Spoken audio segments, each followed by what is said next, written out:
حدثنا علي بن عبد الله اخبرنا ابن علية عن علي بن المبارك حدثنا يحيى بن ابي كثير عن محمد بن الحارث عن ابي سلمة بن عبد الرحمن وكانت بينه وبين اناس خصومة في ارض فدخل على عائشة فذكر لها فقالت يا ابا سلمة اجتنب الارض فان رسول الله صلى الله عليه وسلم قال من ظلم قيد شبر طوقه من 7 اراضين.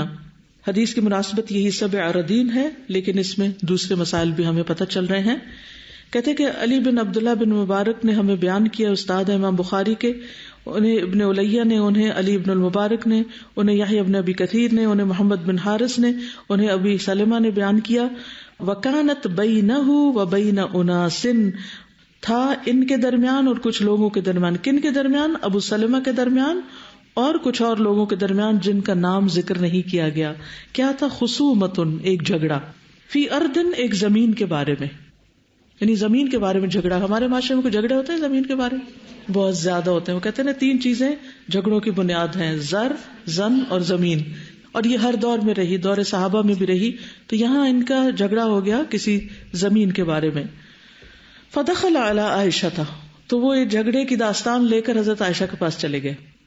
فذکر لها، تو ان سے بیان کیا جو بھی معاملہ تھا. فقالت، کہنے لگی، اب دیکھیے کیا نصیحت کر رہی ہیں، یا ابا سلمہ، اے ابو سلمہ. حالانکہ یہ چھوٹی ہیں عمر میں، یاد رکھیے بہت سے صحابہ سے عمر میں بہت کم ہے، لیکن پھر عمر میں کم ہے لیکن عقل میں بہت بڑی ہیں، علم میں بہت بڑی ہیں. تو اصل بڑائی جو ہے یا تقوی کی وجہ سے ہوتی ہے انسان کی، یا پھر اس کے علم اور فضل کی وجہ سے ہوتی. اس لیے ہمیں علم کا حریص ہونا چاہیے، اور دنیا کی دولت اور باقی چیزوں میں آگے بڑھنے کی بجائے سب سے زیادہ علم میں آگے بڑھنے کی فکر ہونی چاہیے. کہنے لگی، یا ابا سلمہ اجتنب الارض، زمین سے بچو، یعنی زمین ناحق لینے سے بچنا، اجتناب کرنا.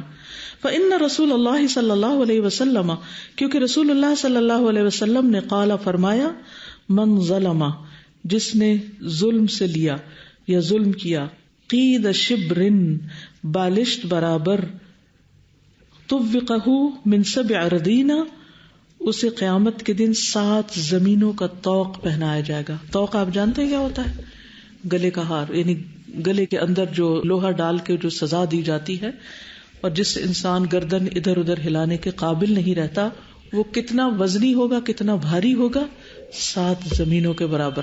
صبح جب یہ حدیث پڑھ رہی تھی میں، تو مجھے خیال آیا کہ ایک زمین کا بوجھ کتنا ہے، یہ تو معلوم کیا جائے. کچھ تو سائنسدانوں نے اندازہ کیا ہی ہوگا، اگرچہ کسی نے اس کو تولا نہیں کسی ترازو پر، لیکن اس کے جو اسٹیٹسٹکس ہیں وہ سامنے آتے ہیں کہ ایک زمین کتنی وزنی ہے، اور پھر 7 زمینیں کتنی ہوں گی.